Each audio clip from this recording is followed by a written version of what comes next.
मुख्यमंत्र्यांना थोडस मला असं वाटतं स्वतः विदर्भाचे असताना विदर्भात होणारं अधिवेशन जे आहे कशासाठी होतंय? नागपूरला अधिवेशन, नागपूर करार कशामुळे झाला होता?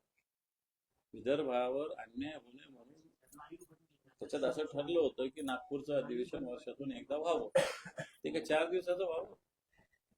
शेकडो कोटी रुपये खर्च करायचे आणि 4 दिवसाचं 5 दिवसाचं अधिवेशन करायचं. पहिल्या दिवसाचं अधिवेशनात श्रद्धांजली आदरांजली बिल ठेवण्यातच जात असतो. पुढले 5 दिवस म्हणजे 5 दिवसाचं अधिवेशन घेताय नागपूरला.